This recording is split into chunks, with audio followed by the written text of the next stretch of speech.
ಸ್ನೇಹಿತರೆ, ಗೃಹಲಕ್ಷ್ಮಿ ಯೋಜನೆಯ ಹಣ ಪಡೆದಿದ್ದಂತವರಿಗೆ ರಾಜ್ಯ ಸರ್ಕಾರದ ಕಡೆಯಿಂದ ಭರ್ಜರಿ ಗುಡ್ ನ್ಯೂಸ್. ಹೌದು ಸ್ನೇಹಿತರೆ, ನಾಳೆ ಬುಧವಾರ ಮಾರ್ಚ್ 13ನೇ ತಾರೀಕು ನಿಮ್ಮ ಖಾತೆಗಳಿಗೆ 6,000 ಹಣ ಜಮಾ ಆಗಲಿದೆ. ಜೊತೆಗೆ 3 ಭರ್ಜರಿ ಗುಡ್ ನ್ಯೂಸ್ ಗಳನ್ನ ರಾಜ್ಯ ಸರ್ಕಾರ ಕೊಟ್ಟಿದೆ. ಹಾಗಾದ್ರೆ ಬನ್ನಿ ಈ ಒಂದು ಭರ್ಜರಿ ಗುಡ್ ನ್ಯೂಸ್ ಅನ್ನ ನೋಡೋಣ. ಗೃಹಲಕ್ಷ್ಮಿ ಯೋಜನೆಯ ಫಲಾನುಭವಿಗಳು ಈ ಒಂದು ಮಾಹಿತಿಯನ್ನ ನೋಡ್ಲೇಬೇಕು. ಯಾಕಂದ್ರೆ ನಾಳೆ ನಿಮಗೆ 6,000 ಹಣ ಜೊತೆಗೆ 3 ಭರ್ಜರಿ ಗುಡ್ ನ್ಯೂಸ್ಗಳು. ಸ್ನೇಹಿತರೆ, ಯಾರ್ಯಾರಿಗೆ ಈ ಒಂದು ಗೃಹಲಕ್ಷ್ಮಿ ಯೋಜನೆಯ ಹಣ ಬಂದಿಲ್ಲ ಅಂತ ಹೇಳ್ತಾ ಇದ್ರಿ, ಅಥವಾ ಹಣವನ್ನ ಪಡೆದಿದ್ರಿ, ಅಥವಾ ನಿಮ್ಗೇನಾದ್ರೂ ಗೃಹಲಕ್ಷ್ಮಿ ಯೋಜನೆಯ ಪೆಂಡಿಂಗ್ ಹಣ ಬಂದಿಲ್ಲ ಅಂದ್ರೆ, ನೀವು ಎಲ್ಲಾ ಪ್ರಯತ್ನವನ್ನ ಮಾಡಿದ್ರು ಕೂಡ ನಿಮಗೆ ಹಣ ಬಂದಿಲ್ಲ ಅಂದ್ರೆ, ಬೇಜಾರಾಗಿದ್ರೆ ಈ ಒಂದು ಮಾಹಿತಿಯನ್ನ ನೋಡ್ಲೇಬೇಕು.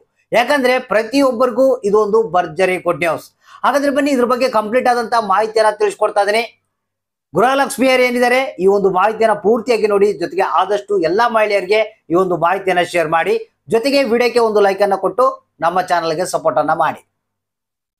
ಹೌದು ಸ್ನೇಹಿತರೆ, ಇದೀಗ ಬಂದಿರುವಂತಹ ಒಂದು ಹೊಸ ಅಪ್ಡೇಟ್ ಇದು. ರಾಜ್ಯ ಸರ್ಕಾರ ಮಹಿಳಾ ಮತ್ತು ಮಕ್ಕಳ ಕಲ್ಯಾಣ ಅಭಿವೃದ್ಧಿ ಇಲಾಖೆಗೆ ಹೊಸ ಆದೇಶವನ್ನ ಕೊಟ್ಟಿದೆ. ಸ್ನೇಹಿತರೆ, ಡೈರೆಕ್ಟ್ ಆಗಿ ಮ್ಯಾಟ್ರಿಗೆ ಬಂದ್ಬಿಡ್ತಾನೆ. ನಾಳೆ ನಿಮ್ಮ ಖಾತೆಗಳಿಗೆ 6,000 ಹಣ ಜಮಾ ಆಗ್ತಾ ಇದೆ, ಬುಧವಾರ ದಿನ ಮಾರ್ಚ್ 13ನೇ ತಾರೀಕಂದು. ಯಾಕಂದ್ರೆ ಗೃಹಲಕ್ಷ್ಮಿ ಯೋಜನೆಯ ಹಣ ಯಾರಿಗೆ ಬಂದಿಲ್ಲ ಅಂತ ಕೇಳ್ತಾ ಇದ್ರು, ಪ್ರತಿಯೊಬ್ಬರಿಗೂ ಗುಡ್ ನ್ಯೂಸ್ ಬಂದಿರುವಂತದ್ದು. ಸ್ನೇಹಿತರೆ, 6,000 ಹಣ ಅಂತಂದ್ರೆ ನಿಮಗೆ 5ನೇ ಕಂತಿನ ಹಣ, 6ನೇ ಕಂತಿನ ಹಣ, 7ನೇ ಕಂತಿನ ಹಣವನ್ನ ನಾಳೆ ಒಟ್ಟಿಗೆ 6,000 ಹಣವನ್ನ ನಿಮ್ಮ ಖಾತೆಗಳಿಗೆ ಜಮಾ ಮಾಡ್ತಾ ಇದ್ದಾರೆ. ಈ 3 ಕಂತುಗಳಲ್ಲಿ ನಿಮಗೆ ಹಣ ಬಂದಿಲ್ಲ ಅಂತ ತಿಳ್ಕೊಳ್ಳಿ, ನಿಮಗೆ ಭರ್ಜರಿ ಗುಡ್ ನ್ಯೂಸ್. 100% ಗ್ಯಾರಂಟಿಯಾಗಿ ನಾಳೆ ನಿಮಗೆ 5, 6, 7ನೇ ಕಂತಿನ ಹಣ ಬಿಡುಗಡೆ ಆಗುತ್ತೆ. ಕೆಲವರಿಗೆ 6,000 ರೂಪಾಯಿ ಬರ್ಬೋದು, ಇನ್ನು ಕೆಲವರಿಗೆ 4,000 ಬರ್ಬೋದು, ಕೆಲವರಿಗೆ 2,000 ಬರ್ಬೋದು. ಹೇಳಕ್ಕಾಗಲ್ಲ. ನಿಮ್ಮ ಒಂದು 3 ಕಂತುಗಳ ಹಣ ಪೆಂಡಿಂಗ್ ಇದ್ರೆ 6,000 ಹಣ ಬರುವಂತ ಸಾಧ್ಯತೆ ಇದೆ. ಯಾಕಂದ್ರೆ ನಿಮ್ಗೆ ಏನು ಅತಿ ಶೀಘ್ರದಲ್ಲೇ ಬೇರೆ ಒಂದು ಕಂತಿನ ಹಣವನ್ನ ಬಿಡುಗಡೆ ಮಾಡೋದಕ್ಕೆ ರೆಡಿಯನ್ನ ಮಾಡ್ತಾ ಇದ್ದಾರೆ. ಸೊ ಅದಕ್ಕಾಗಿ ಈ ಪೆಂಡಿಂಗ್ ಹಣವನ್ನ ಎಲ್ಲ ಕ್ಲಿಯರ್ ಮಾಡ್ಕೊಳ್ಬೇಕಂತ ರಾಜ್ಯ ಸರ್ಕಾರ ಮಹಿಳಾ ಮತ್ತು ಮಕ್ಕಳ ಕಲ್ಯಾಣ ಅಭಿವೃದ್ಧಿ ಇಲಾಖೆಗೆ ಆದೇಶವನ್ನ ಹೊರಡಿಸಿದೆ. ಸೊ ಹಾಗಾದ್ರೆ ನಾಳೆ 6,000 ರೂಪಾಯಿ ಹಣ ನಿಮ್ಮ ಖಾತೆಗಳಿಗೆ ಬರ್ತಾ ಇದೆ. ಇದ್ರ ಜೊತೆಗೆ 3 ಗುಡ್ ನ್ಯೂಸ್ಗಳು ಏನಪ್ಪಾ ಅನ್ನೋದನ್ನ ನೋಡೋಣ. ಮೊದಲನೇ ಒಂದು ಗುಡ್ ನ್ಯೂಸ್ ಏನಪ್ಪಾ ಅಂತಂದ್ರೆ, ಈ ಬಾರಿ ಏನು ಇಲ್ಲಿವರೆಗೆ ಏನ್ ಪ್ರಾಬ್ಲಮ್ಗಳನ್ನ ಅನುಭವಿಸಿದ್ರಿ, ಗೃಹಲಕ್ಷ್ಮಿ ಯೋಜನೆಯ ಹಣ ಬರ್ತಾ ಇಲ್ಲ, ಬಂದಿಲ್ಲ ಅಂತ ಕೇಳ್ತಾ ಇದ್ರಿ, ಇನ್ ಮುಂದೆ ಆ ರೀತಿ ಆಗಲ್ಲಂತೆ. ಹೌದು ಸ್ನೇಹಿತರೆ, ಯಾಕಂದ್ರೆ ಪ್ರತಿಯೊಬ್ಬರಿಗೆ ಏನೇನ್ ಪ್ರಾಬ್ಲಮ್ ಆಗ್ತಾ ಇದೆ, ಈ ಪ್ರಾಬ್ಲಮ್ ನ ಸಾಲ್ವ್ ಮಾಡೋದು ಹೇಗೆ ಅಂತ ತಿಳ್ಕೊಂಡು ಇನ್ನು 8ನೇ ಕಂತಿನ ಹಣ ಬಿಡುಗಡೆ ಆಗುತ್ತಲ್ಲ, ಅದರಲ್ಲಿ ಯಾವುದೇ ರೀತಿ ಪ್ರಾಬ್ಲಮ್ ಬರಲ್ಲಂತೆ. ಯಾರು ಎಲಿಜಿಬಲ್ ಇದ್ದಾರೆ ಕರೆಕ್ಟ್ ಆಗಿ ಅವರ ಖಾತೆಗಳಿಗೆ ಹಣ ಜಮಾ ಆಗುತ್ತಂತೆ. ಆ ರೀತಿಯಾದಂತ ಒಂದು ಸಿಸ್ಟಮೆಟಿಕ್ ಒಂದು ರೆಡಿ ಮಾಡಿದಾರಂತೆ.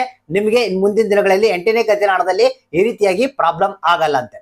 ಇನ್ನು 2ನೇ ಒಂದು ಗುಡ್ ನ್ಯೂಸ್ ಏನಪ್ಪಾ ಅಂತಂದ್ರೆ, ಯಾರಿಗೆ ಗೃಹಲಕ್ಷ್ಮಿ ಯೋಜನೆಯ ಹಣ ಬರ್ತಾ ಇಲ್ಲ, ಪಡಿತಾ ಇಲ್ಲ, ಪ್ರಾಬ್ಲಮ್ ಆಗ್ತಾ ಇದೆ ಅಂತವ್ರು ಡೈರೆಕ್ಟ್ ಆಗಿ ಮಹಿಳಾ ಮತ್ತು ಮಕ್ಕಳ ಕಲ್ಯಾಣ ಅಭಿವೃದ್ಧಿ ಇಲಾಖೆಗೆ ಹೋಗಿ ಅಲ್ಲಿ ನಿಮ್ಗೆ ಏನು CDPO ಅಧಿಕಾರಿಗಳಿರ್ತಾರೆ ಅವ್ರಿಗೆ ನೀವು ಡೈರೆಕ್ಟ್ ಆಗಿ ಒಂದು ಮಾಹಿತಿಯನ್ನ ಕೊಡ್ಬೇಕಂತೆ. ಅಂದ್ರೆ ನಮ್ಗೆ ಇಷ್ಟು ತಿಂಗಳಿಂದ ಹಣ ಬಂದಿಲ್ಲ ಅಂತ ಹೇಳಿದ್ರೆ ಅವ್ರ ಹತ್ರ ಒಂದು ಲೀಸ್ಟ್ ಇರುತ್ತಂತೆ. ಆ ಲೀಸ್ಟ್ ಅನ್ನ ಚೆಕ್ ಮಾಡಿಕೊಂಡು ನಿಮಗೆ ಹಣ ಬರುವಂತೆ ಮಾಡ್ತಾರಂತೆ. ಇದು 2ನೇ ಒಂದು ಭರ್ಜರಿ ಗುಡ್ ನ್ಯೂಸ್, ಯಾರಿಗೆ ಹಣ ಬಂದಿಲ್ಲ ಅವ್ರಿಗೆ.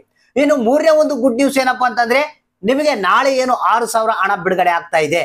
ಇದರಲ್ಲಿ ಕೆಲವರಿಗೆ ಬಹಳಷ್ಟು ದಿನಗಳಿಂದ ತೊಂದರೆ ಆಗ್ತಾ ಇತ್ತು. ಅಂದ್ರೆ ತಾಂತ್ರಿಕ ದೋಷ ಆಗಿರ್ಬೋದು, ರೇಷನ್ ಕಾರ್ಡ್ ತಿದ್ದುಪಡಿ ಮಾಡಿರೋದ್ರಿಂದ ಆಗಿರ್ಬೋದು, ಅಥವಾ ಬೇರೆ ಬೇರೆ ಕಾರಣಗಳಿಂದಾಗಿ ಹಣ ಏನ್ ಪೆಂಡಿಂಗ್ ಇತ್ತು ಅಂತವ್ರಿಗೆ ಕೂಡ ನಾಳೆ ಹಣ ರಿಲೀಸ್ ಆಗ್ತಾ ಇದೆ. ಇದು ಒಂದೇ ಅಲ್ಲ, ಕಂಟಿನ್ಯೂ ಆಗಿ ರೆಗ್ಯುಲರ್ ಆಗಿ ಹಣ ಯಾರು ಪಡಿತಾ ಇದ್ದಾರೆ ಅವ್ರಿಗೆ ಕೂಡ ಹಣ ನಾಳೆ ರಿಲೀಸ್ ಆಗ್ತಾ ಇದೆ. ಸೊ ನಾಳೆ ಒಟ್ಟಾಗಿ 6,000 ರೂಪಾಯಿ ಹಣ ನಿಮ್ಮ ಖಾತೆಗಳಿಗೆ ಬರ್ತಾ ಇದೆ.